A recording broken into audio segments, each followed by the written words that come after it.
एक नाम जो 90 के दशक में बॉलीवुड की सबसे चमकदार पहचान था। वह चेहरा जो हर पोस्टर पर नजर आता था, हर फिल्मी पत्रिका के कवर पर छाया रहता था और लाखों दिलों की धड़कन बन चुका था।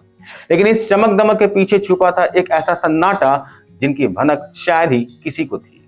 कहते हैं हर सितारे की जिंदगी में एक कोना ऐसा होता है जहां ना कैमरे की रोशनी पहुंचती और ना ही तालियों की गूंज। और करिश्मा की जिंदगी में भी ऐसे कई अंधेरे मोड़ आए जिन्होंने उन्हें अपनी ही अपनों से लड़ने पर मजबूर कर दिया। हाल ही में करिश्मा कपूर के पूर्व पति संजय कपूर का निधन हुआ और ठीक एक महीने के बाद सोशल मीडिया पर उनके नाम से जुड़ी एक अफवाह फैलने लगी कि वह अपने एक्स हस्बैंड की करोड़ों की संपत्ति में हिस्सा मांग रही हैं। जगह जगह पेज दर पेज उनके बारे में मनगढ़ंत बातें लिखी और बोली जाने लगी, लेकिन सच किसी ने आपको साफ साफ नहीं बताया।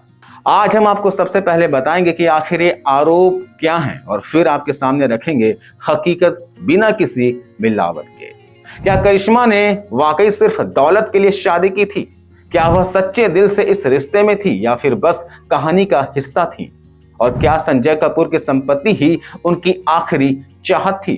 दोस्तों, सच्चाई यह है कि नहीं, ना तो उन्होंने किसी अदालत में दावा दायर किया और ना बयान दिया और ना ही किसी वकील को संजय कपूर के घर भेजा।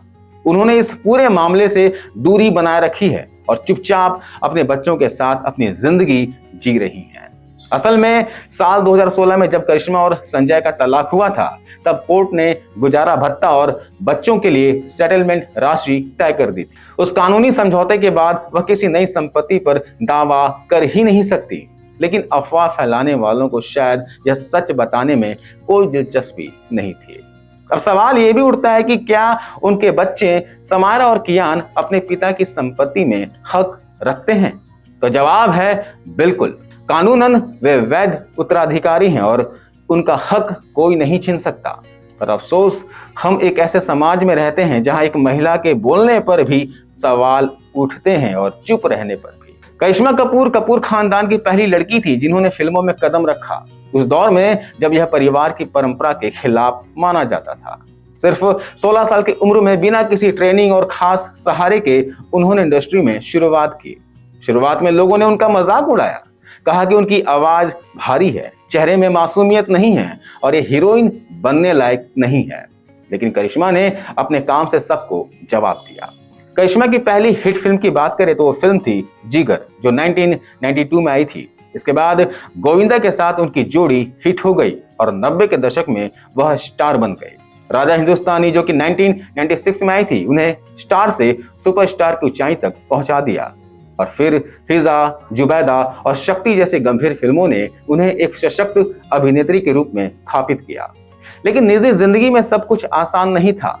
2003 में उन्होंने बिजनेसमैन संजय कपूर से शादी की और फिल्मों से दूरी बना ली। कुछ साल के बाद उनका रिश्ता टूटने लगा। भावनात्मक और मानसिक तनाव से गुजरते हुए उन्होंने आखिरकार बच्चों की खातिर तलाक लेने का कठिन फैसला लिया।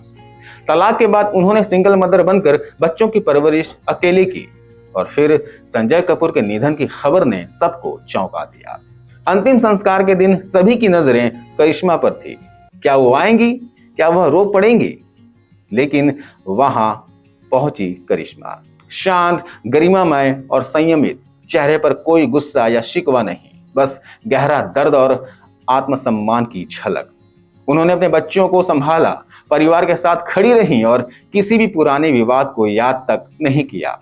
करिश्मा कपूर ने यह साबित कर दिया कि असली ताकत शोर मचाने में नहीं, बल्कि मुश्किल वक्त में गरिमा बनाए रखने में है।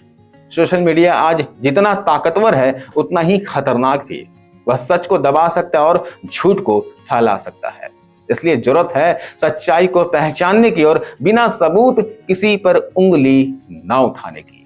अगर आपको लगता है कि करिश्मा के साथ अन्याय हुआ है तो सच का साथ दें, क्योंकि जब सच बोलेगा तो झूठ अपने आप चुप हो जाएगा।